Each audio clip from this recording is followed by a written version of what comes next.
Dice así la palabra de Dios. Al Señor esperé pacientemente, y Él se inclinó a mí y oyó mi clamor. Me sacó del hoyo de la destrucción, del lodo cenagoso. Asentó mis pies sobre una roca y afirmó mis pasos. Puso en mi boca un cántico nuevo, un cántico de alabanza a nuestro Dios. Muchos verán esto y temerán y confiarán en el Señor. Cuán bienaventurado es el hombre que ha puesto en el Señor su confianza y no se ha vuelto a los soberbios ni a los que caen en falsedad. Muchas son, Señor, Dios mío, las maravillas que tú has hecho y muchos tus designios para con nosotros. Nada hay que se compare contigo. Si los anunciara y hablara de ellos, no podrían ser enumerados. David no dice qué le había sucedido, si era fruto de un pecado, si era el ataque de un rey enemigo, pero sí nos dice aquí que él estaba en un hoyo de destrucción del cual Dios lo sacó. Dios lo sacó del hoyo de la destrucción del lodo cenagoso. Y dice John Piper, hablando de ese texto, que qué bueno que no sabemos cuál fue la experiencia de David, porque nos hace más fácil identificarnos con él en ese pozo de la desesperación. Cualquier cosa que cause una impotencia en tu vida, que te lleve a desesperarte, que amenace con arruinar tu vida o quitártela, es un pozo de la desesperación. El diccionario define desesperación como alguien que ha perdido la esperanza de conseguir algo que desea o ha perdido la paciencia o la tranquilidad por una situación de salud, lo pongo yo eso, material o emocional que te está afectando. Mi pregunta es, ¿tú has estado en ese pozo alguna vez en tu vida? Yo he estado muchas veces luchando en el pozo de la desesperación. Pero déjenme darle más detalles de ese pozo. Fíjense que en el original dice que es un hoyo, es una prisión, es la idea que nos da, es un calabozo, es una caverna, es un abismo, es una tumba, es un pozo profundo. Yo veo en las películas cuando secuestran a una persona que lo ponen en una cisterna y tapan la tapa de la cisterna. Así se sentía David, en un hoyo donde hay una sola entrada y esa entrada está tapada. Él estaba en oscuridad. Afuera podía ser el mediodía, el sol podía estar brillando con sus rayos, pero en ese pozo todo es oscuridad. Pero también nos dice que es un pozo de destrucción. Es una situación angustiante, horrible, desesperante. Es una situación en la cual tú estás en oscuridad y lo que oyes a tu alrededor es ruido, alboroto, como si fueran muchas aguas embravecidas, como si fueran hombres de guerra que vienen sobre ti. Así era que él se sentía, en una caverna profunda y oscura, donde las aguas rugían a su alrededor. Pero dice algo más. No es solo un hoyo de desesperación, él estaba sumido en el lodo cenagoso. O sea que él no tenía una base firme donde apoyarse. Él se estaba hundiendo cada vez más. Y esa imagen de alguien que es puesto en una cisterna y se hunde en el lodo cenagoso, la tenemos en el caso del profeta Jeremías, que fue puesto en una cisterna oscura, con lodo en el fondo. Imagínate tú en un lugar así. Cada vez que intentas moverte, cada vez que intentas levantar un pie, te hundes más. Y en medio de esto hay un fuerte sonido de aguas que vienen a tu lado y corren alrededor de ti en medio de la oscuridad. Y tú no puedes hacer nada para salir de allí. Yo me imaginé esa situación y yo soy un poco claustrofóbico de estar en la oscuridad sin poder ver nada. Hay personas que pueden dormir completamente a oscuras, como algunos hermanos míos y amigos míos. yo no puedo. Yo tengo que despertarme y ver una luz, porque si estoy en oscuridad, empiezo a buscar una salida y voy rompiendo todo lo que está alrededor. En serio, me ha pasado eso. Todos los que estamos aquí hemos experimentado esa situación que nos llevan a estar en un pozo.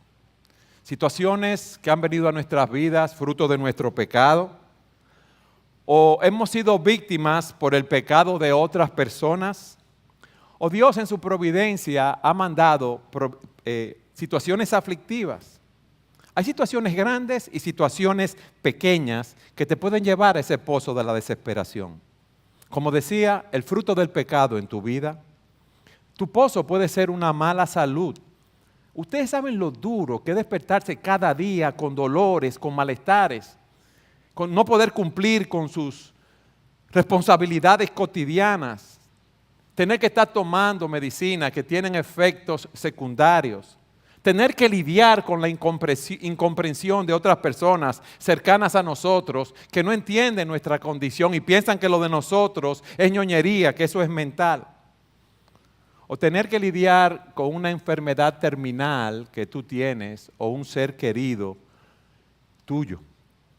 O la pérdida del trabajo y el saber que estás desempleado y que no tienes el medio para tú producir y mantener a tu familia. O un matrimonio que está colapsando por diferentes razones y estás pasando por un desierto. Porque tienes un cónyuge que te es infiel, o porque es difícil de soportar, que se ensaña contigo y te hace la vida imposible. O estás lidiando con hijos rebeldes y tienes una batalla todos los días. O eres una madre joven que está en la casa atendiendo a sus hijos pequeños, con muchas limitaciones, con pocos recursos, y esos niños llorando y peleando entre ellos continuamente. O es la sensación de derrota por proyectos que has empezado y has fracasado y no puedes salir a camino. Tu negocio fue mal y quebró y se llevó todos tus ahorros y los ahorros de tu familia. O quizás aquí, joven, has fracasado en tus estudios en el colegio o en la universidad.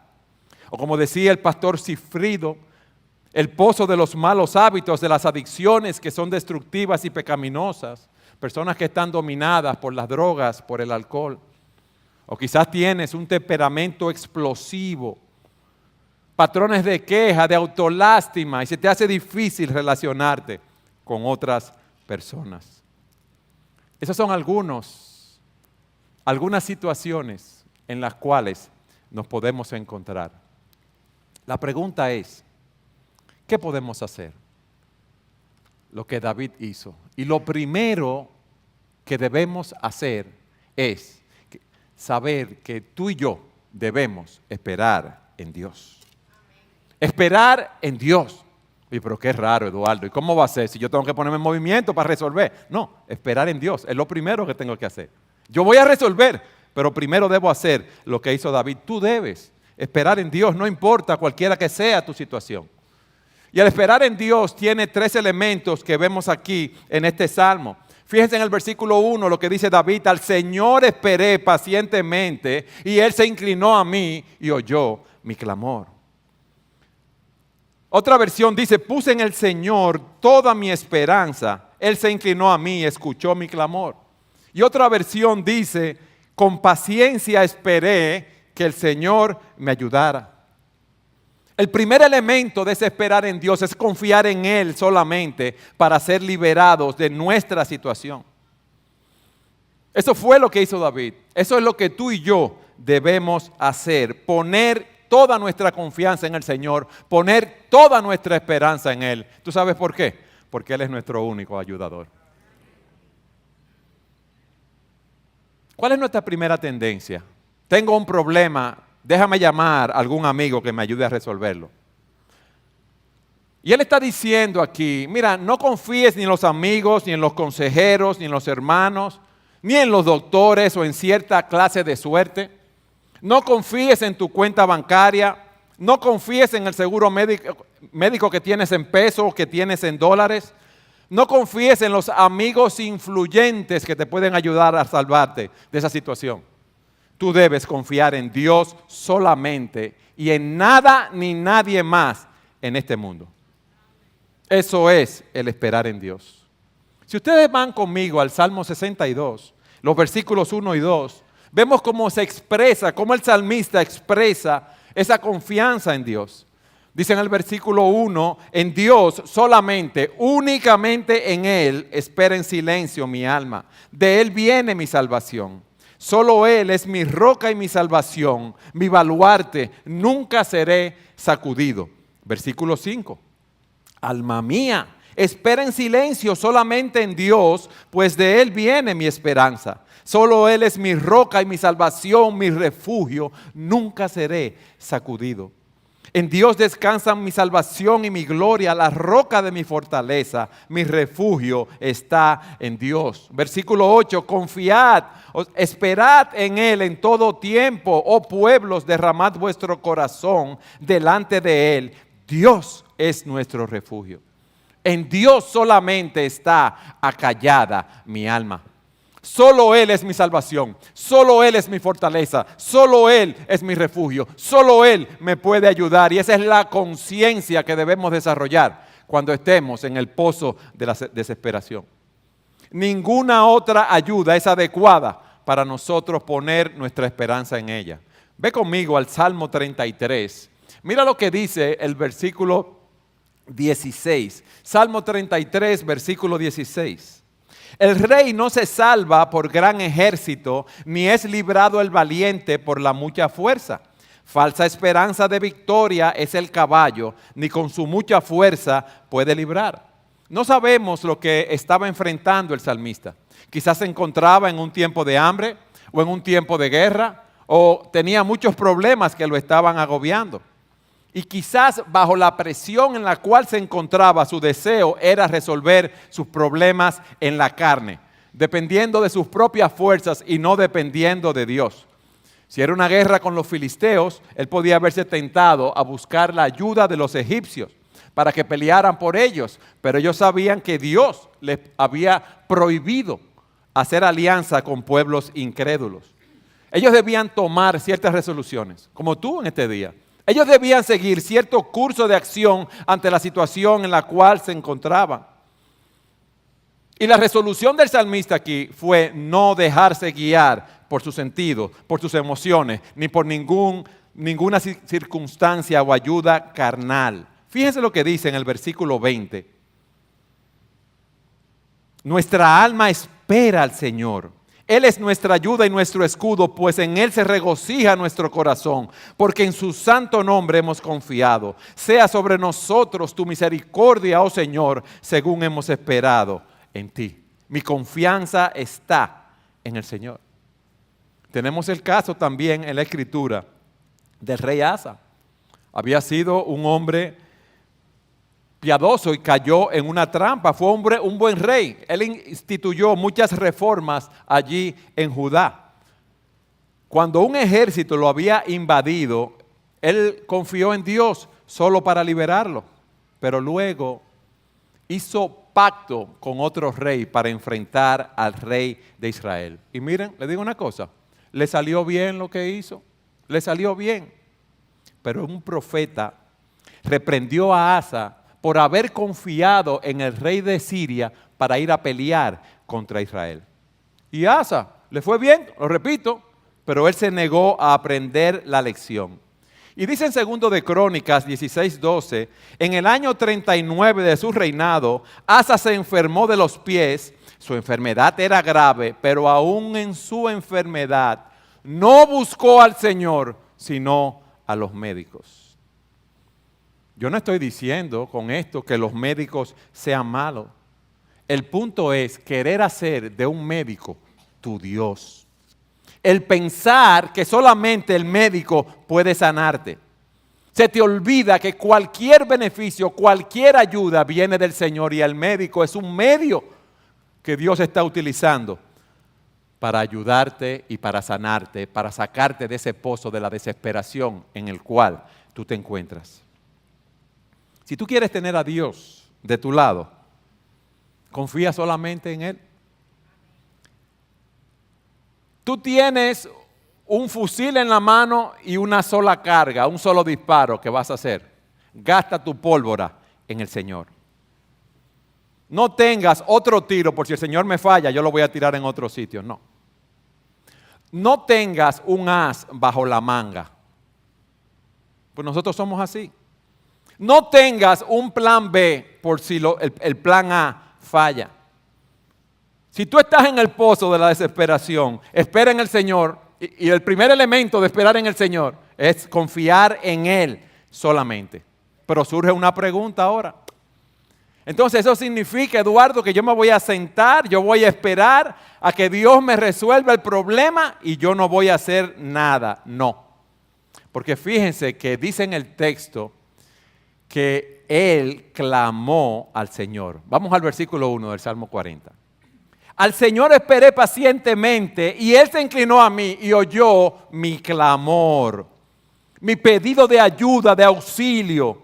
Él oyó mi gemir, Él oyó mi petición para ayudarme en la situación desesperada en la cual yo me encontraba. Y ahí mismo en el Salmo 40 dice en el versículo 13, ten a bien, oh Señor, libertarme, apresúrate, Señor, a socorrerme. Y en el versículo 17 dice, por cuanto yo estoy afligido y necesitado, el Señor me tiene en cuenta. Tú eres mi socorro y mi libertador. Dios mío, no te tardes. Es una disciplina activa, no es una disciplina pasiva. Es buscar a Dios una y otra vez, hasta que Él me dé su respuesta. Vamos al Salmo 25. Versículo 5 del Salmo 25. ¿Qué dice el salmista allí? Guíame en tu verdad y enséñame, porque tú eres el Dios de mi salvación. En ti espero por 10 minutos, no, todo el día. Versículo 15. De continuo están mis ojos hacia el Señor, porque Él sacará mis pies de la red. Tú tienes un problema específico.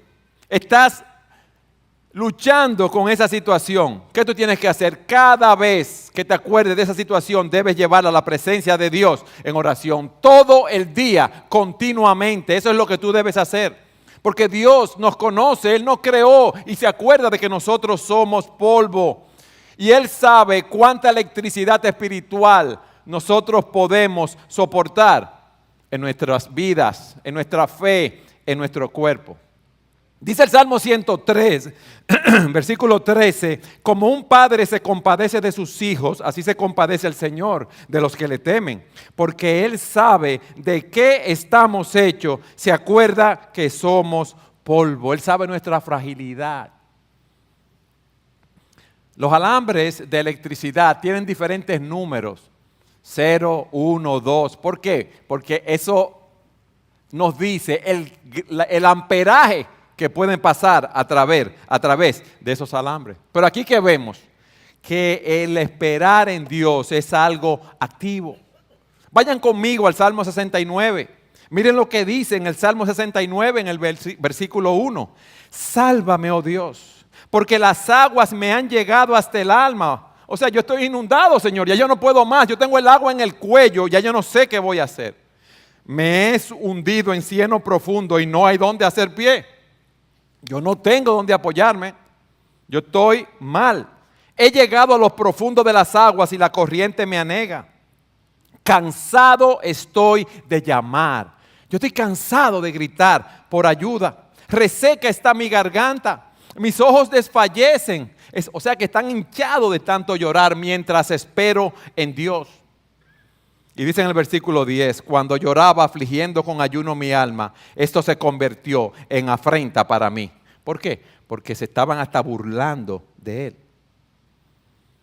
Yo debo clamar a Dios, clamar a Dios, clamar a Dios y hacer mi parte. Cumplir con mis deberes, cumplir con mis obligaciones, no importa qué tan grandes sean mis problemas, mis frustraciones, mis dolores, mis tensiones, no. Esperamos en Él y como una muestra de confianza, utilizamos los medios que Él nos ha dado para resolver nuestra situación. Si tú tienes un problema económico, tú debes estar esperando en Dios orándole a Él continuamente, pidiéndole que te ayude a resolverlo, depender de Él, pero debes trabajar con tus manos para producir el dinero para poder pagar. Si tú no tienes un empleo ahora mismo, no tienes trabajo, ¿qué debes hacer? Tu trabajo es salir a buscar trabajo, a enviar currículum a diferentes lugares, a ir a entrevistas. Si estás enfermo, ¿qué debes hacer? Orar al Señor, depender de Él, esperar en Él, pero ir al médico y comprar las medicinas, la receta que el médico te da para tú curarte. No es tomar una silla y sentarnos a esperar sin hacer nada hasta que Él vuelva, hasta que Él nos resuelva el problema, hasta que Él nos salve. Entonces hemos visto dos elementos de esperar en Dios: confiar solamente en Él y clamar a Él y hacer nuestra parte. Pero en tercer lugar, dice aquí, pacientemente esperé al Señor. Y esa es una forma intensificada del verbo en el original. Dice, esperando, esperé. Yo aguardé con ansia. Yo aguardé con la esperanza de conseguir lo que yo deseaba. Yo esperé, yo esperé, yo esperé, yo esperé continuamente. Yo esperé con expectación, con perseverancia, hasta que Dios me ayudara. Y dice John Piper lo siguiente: la razón por la cual esperar pacientemente es tan importante es porque nos protege de la incredulidad cuando la ayuda de Dios parece tardar. Porque nosotros queremos ponerle a Dios una fecha para que nos resuelva nuestro mundo. Señor, mira la enfermedad, me voy a tomar la medicina, siendo, ¿verdad? Estoy esperando en ti, fui al médico, me tomé la medicina. Mañana cuando me despierte no quiero tener ningún dolor. Y no es así. Yo no le puedo poner fecha límite a Dios. Yo no le puedo decir cuándo Él me va a sacar del hoyo de la desesperación. Porque Él tiene un plan soberano. Él está obrando para formar a Cristo en mí. Él sabe el fruto que Él quiere conseguir en mi vida.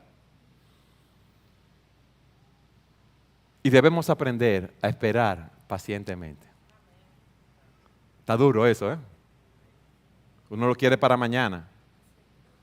Miren, Dios le dice a Abraham a los 75 años, tú vas a tener un hijo. ¿O no fue así? ¿No fue así? Sí.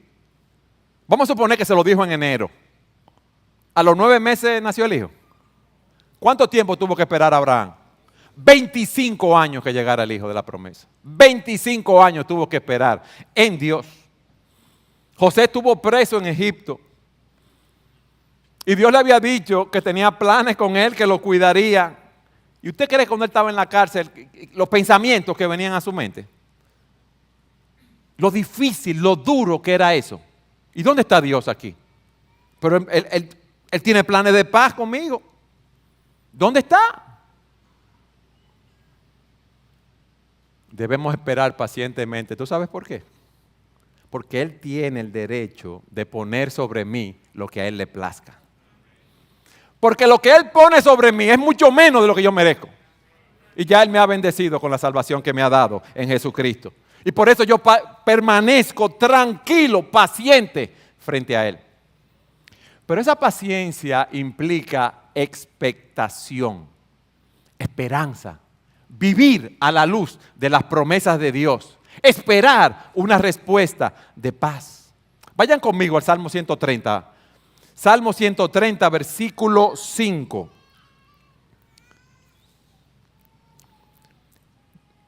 Espero en el Señor, dice el salmista.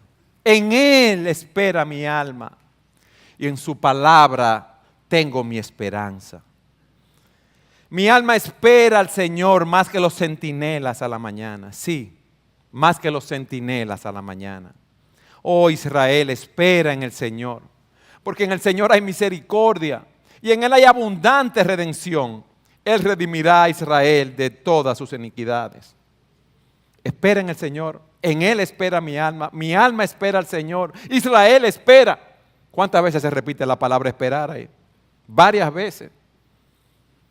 Significa mirar con expectación.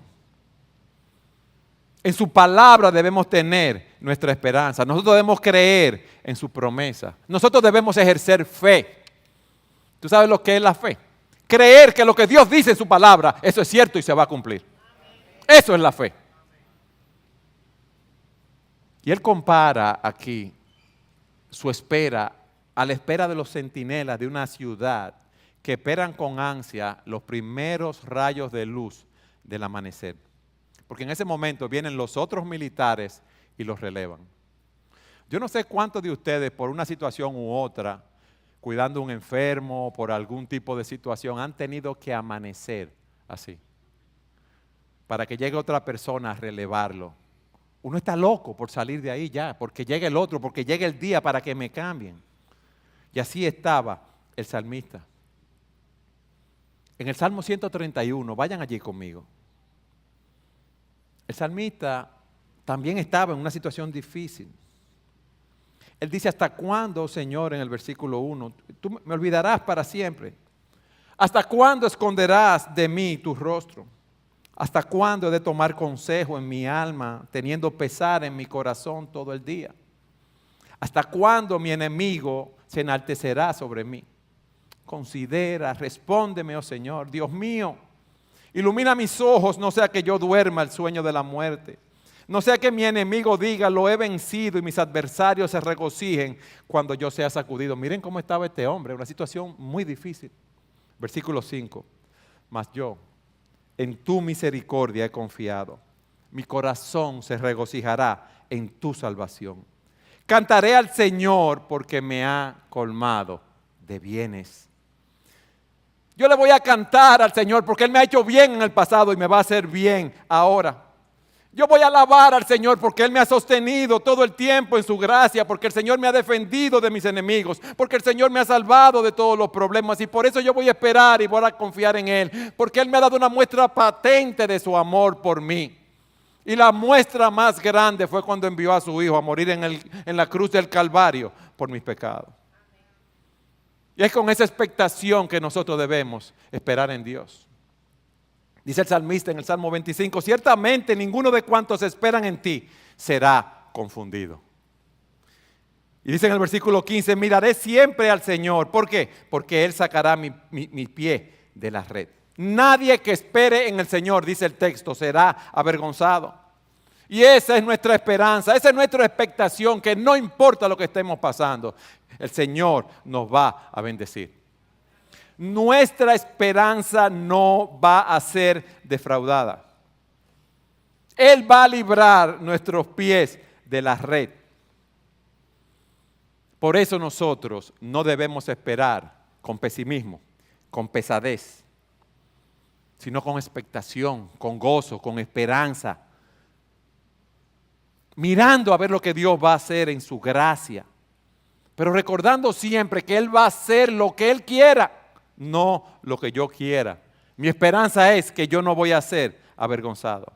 Él va a hacer todo lo que sea necesario para vindicar su nombre. Isaías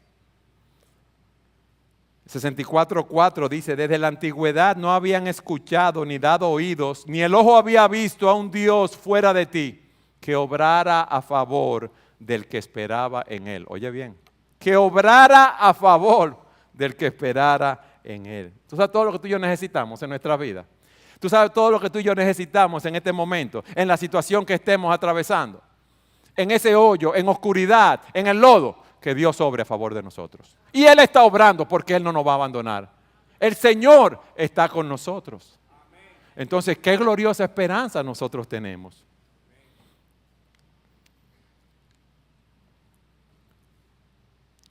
En estos días he estado con personas que han estado aquejadas en su salud. Hemos orado con esas personas. Muchos tienen situaciones con las cuales tienen que aprender a vivir toda su vida. Muchos tienen situaciones más graves que no sabemos el tiempo que le puede quedar de vida. Pero hay algo que yo sé, que el Señor va a obrar conforme a sus buenos propósitos. Y yo sé que a muchos los sanará, pero a muchos otros le dará la fuerza para ellos poder seguir adelante en medio de la situación en la cual se encuentran. Entonces, en el pozo de la desesperación, tú debes esperar en Dios.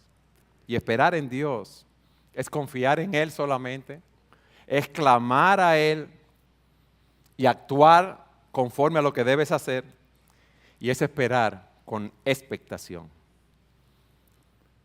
Pero en segundo lugar, como vamos a estar esperando con expectación, debemos esperar la respuesta. Miren en el texto del Salmo 40 lo que sucedió.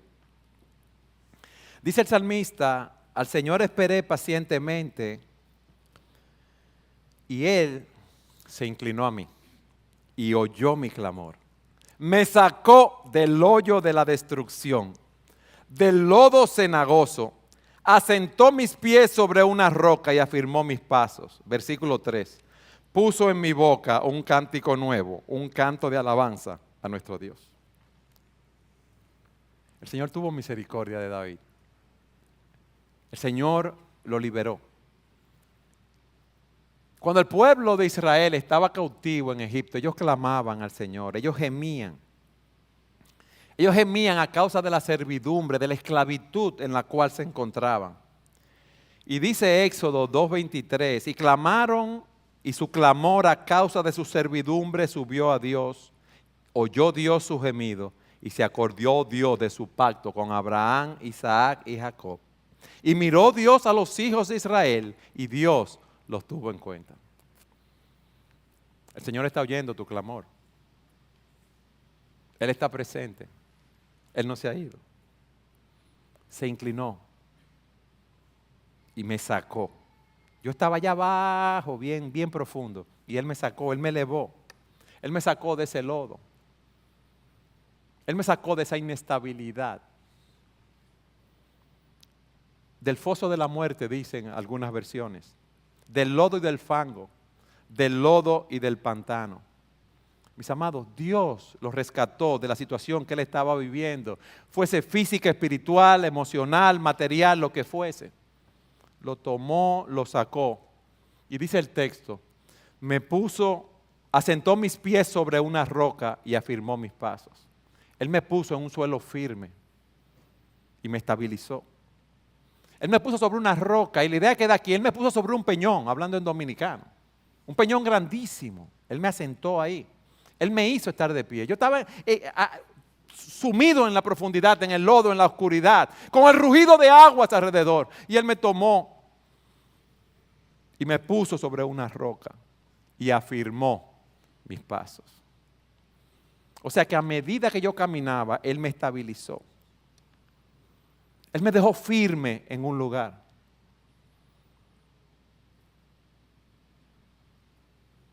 Hermanos, y aquí tenemos una figura del Evangelio, lo que el pecado nos ha hecho. El pecado nos ha atrapado en el pozo de la desesperación, en el hoyo de la destrucción. Cuando estábamos muertos en delitos y pecados, cuando estábamos siguiendo la corriente de este mundo sin poder hacer nada para salvarnos, cuando íbamos camino a una condenación eterna y allí Cristo, nuestro Salvador, nos dio vida en abundancia. Y cuando pisábamos en terreno inestable, fangoso, y cuando íbamos camino a esa condenación eterna, Cristo nos dio vida y vida en abundancia. Puso nuestro pie sobre roca y esa roca es Cristo.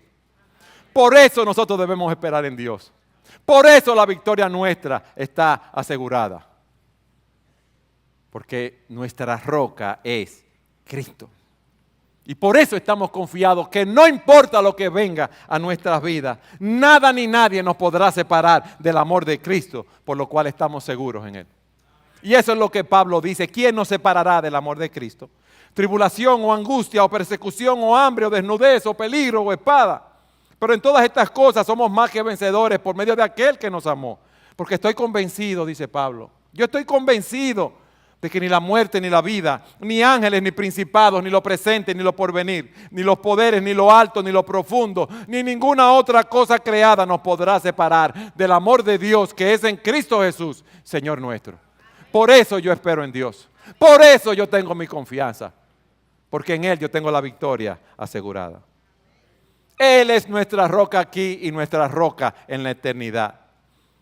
Como dice el himno, oh Cristo, nuestra roca aquí y abrigo de la tempestad. Dichoso quien se esconda en ti, abrigo de la tempestad. En tierra de cansancio, Jesús roca es. Jesús roca es. Jesús roca es. Alabado sea el Señor, mis hermanos. ¿Qué ustedes creen? Que con eso estamos bien, ¿verdad? Pero hay más todavía en el texto. Me dio un cántico nuevo. Versículo 3, yo no me lo estoy inventando, miren su Biblia. Puso en mi boca un cántico nuevo. Un canto de alabanza a nuestro Dios. Y dice una versión, Él me dio un cántico para yo entonar. Me enseñó un nuevo himno que yo no conocía. Un canto de alabanza en el cual yo digo que el Señor es grande. Cada uno en la situación en la cual estamos esperando al Señor. Y hemos esperado en otras ocasiones y el Señor nos ha rescatado. Hemos aprendido más acerca de Él, de su gracia, de su poder, de su misericordia, de su amor, de su sabiduría. Él nos ha llevado a tener una comunión más íntima con Él. Y hemos aprendido cosas nuevas. Y esa debe ser la respuesta de nosotros a la obra de Dios de salvación y liberación que Él ha hecho en nuestras almas. Nos ha librado, nos librará y nos llevará a su presencia. Hay un himno que se llama La Roca. Dice así, mi esperanza está en Jesús. En su justicia y en la cruz de nadie más dependeré, solo en su nombre confiaré. En Jesús fuerte soy, solo Él es mi roca. Sobre la tempestad, Él es rey. Cuando no puedo ver su faz, sé que su gracia es siempre igual. A la tormenta venceré, mi ancla firme está en Él. Mi ancla firme está en Él. Si tú estás en el pozo de la desesperación, espera en el Señor. Mira atrás y mira las veces que te has rescatado. ¿Y tú sabes qué? Alaba al Señor. Alaba al Señor. Alaba al Cordero. Alaba a aquel que es nuestra roca fuerte. Alaba a aquel que afirmó nuestros pasos. Dile al igual que dicen en los cielos, digno eres de tomar el libro y de abrir sus sellos. Porque tú fuiste inmolado y con tu sangre compraste para Dios a gente de toda tribu, lengua, pueblo y nación. Ahí estamos nosotros, hermano. Ahí estamos tú y yo. Pero hay algo más. En tercer lugar, que nos dice el texto. Tú debes proclamar la bondad de Dios. Versículo 4 nos dice la bendición que Dios da a todo aquel que confía en Él. Cuán bienaventurado es el hombre que ha puesto en el Señor su confianza y no se ha vuelto a los soberbios ni a los que caen en falsedad. Dice una versión, felices los que tienen al Señor como su refugio, porque serán bendecidos, no serán desilusionados. La fe obtiene promesa. Una confianza sencilla, simple en Dios, es una marca segura de bienaventuranza. Miren, tú puedes ser tan pobre como Lázaro, tan aborrecido como Mardoqueo, puedes estar tan enfermo como Ezequías, o puedes sentirte solo como se sintió Isaías. Pero en cuanto tu mano esté agarrada de Dios, ninguna aflicción que venga, ninguna situación puede impedirte que tú seas un bienaventurado. Tú eres un bienaventurado. Feliz en Dios. Mientras David espera al Señor, él piensa en quién es Dios y lo que el Señor ha hecho por él. Y él quiere contar sus maravillas y su cuidado providencial. Dice en el versículo 5, muchas son, Señor Dios mío, las maravillas que tú has hecho. Y muchos tus designios para con nosotros, nadie hay que se compare contigo. Si los anunciara y hablara de ellos, no podrían ser enumerados. Él quiere dejar claro las maravillas que Dios había hecho. Él no quería que nadie pensara que él fue rescatado del hoyo por su propia habilidad, por su buena suerte o por sus capacidades. Él quiere que todo el mundo sepa que cuando él estaba indefenso en el pozo de la desesperación, hundiéndose en el lodo cenagoso, sin poder hacer nada para salir, Dios lo rescató. Y eso nos lleva a un cuarto punto, a dar un testimonio de nuestra fe. Fíjense lo que dice en el versículo 3, en la última parte. Muchos verán esto y temerán y confiarán en el Señor. Va a haber una respuesta. Las personas que no conocen al Señor te están viendo en tu soledad, te están viendo en tu situación financiera, te están viendo cómo tú tratas con tu situación de salud. Ellos vieron cómo Dios había rescatado a David. Y dice, muchos verán esto, en primer lugar, temerán y confiarán en el Señor. Muchos verán todas las misericordias que el Señor nos ha otorgado. Van a ver, van a temer y van a confiar. Aquí hay muchos que ven y temen, pero no confían en el Señor. Y por eso van camino a una condenación eterna. Pero el punto aquí es que tu testimonio tiene un efecto evangelístico. Las personas alrededor de David vieron el cambio en su vida, vieron cómo fue rescatado y te están viendo a ti ahora en tu situación. Y el propósito por el cual tú vives debe ser la gloria de Dios. No importa la situación en la cual tú te encuentres, Dios te tiene ahí. Dios te tiene ahí. Y tú debes preguntarte, ¿cómo yo puedo glorificar a Dios en mi vida en este momento? ¿Cómo puedo decirle a las personas a mi alrededor de la esperanza, de la expectación que yo tengo en Cristo? ¿Cómo yo puedo reflejar el gozo de mi salvación? ¿Cómo pueden ver aquellos que están a mi alrededor a Dios obrando en mi vida? Mira, eso es lo que tiene valor. Eso es lo que tiene valor. Porque si Dios te da la salud hoy, olvídate, tarde o temprano no vamos a morir. Esa es la única estadística que tiene el 100% de esa actitud. Lo importante es la gloria de Dios.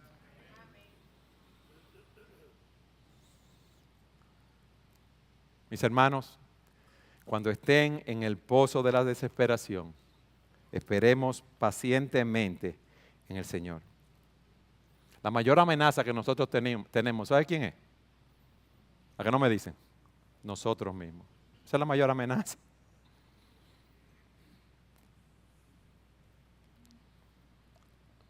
Tenemos que esperar en Dios. No hay otro camino, mis amados. Ese es el camino de bendición. Ese es el camino de bienaventuranza. Yo para concluir quiero decirle a los amigos que nos visitan aquí que hay un pozo de desesperación mayor que el problema que tú puedes tener en este momento, sea cual sea. Porque hay un pozo de condenación eterna el cual no tiene salida. Y quizás tú estés en la vida aquí y te está yendo sumamente bien. Tú crees que te está llevando el mundo por delante. Pero dice la Escritura que vendrá el día cuando nuestro Señor Jesucristo será revelado desde el cielo con sus poderosos ángeles en llamas de fuego, dando retribución a los que no conocen a Dios y a los que no obedecen al Evangelio de nuestro Señor Jesús. Y dice aquí que estos sufrirán castigo de eterna destrucción, excluidos de la presencia del Señor y de la gloria de su poder. Ese es el peor de los pozos en los cuales tú puedes caer. ¿Tú sabes por qué? Porque es por toda la eternidad. Pero hubo alguien que estuvo en el pozo de desesperación, abandonado de su Padre por amor a sus elegidos. Dice la Escritura que cuando el Señor iba a enfrentar la cruz y los sufrimientos y estaba en Getsemaní, Él le pidió al Padre que apartara de Él la copa del sufrimiento por la cual Él iba a pasar. Pero Él dijo, no se haga mi voluntad, sino la tuya. Y la situación del Señor en su humanidad, la agonía que Él tenía, nos dice el texto que se le apareció un ángel del cielo fortaleciéndole. Y estando en agonía oraba con mucho fervor. Y su sudor se volvió gruesas gotas de sangre que caían sobre tierra.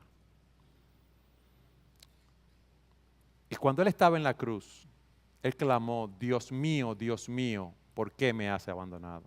¿Por qué tú me has desamparado? No fue algo sencillo, pero Él lo hizo por amor a sus elegidos. A aquel que no conoció pecado, por nosotros Dios le hizo pecado, para que fuésemos hechos justicia de Dios en Él. Para que tú y yo no tuviésemos que pasar por ese hoyo de la desesperación, por ese hoyo de la condenación eterna, para que tú hoy puedas tener la vida eterna. Y es mi oración, que hoy sea un día de salvación para tantas personas que están aquí, que no conocen al Señor, que puedan poner su confianza en la única roca firme que es Jesús.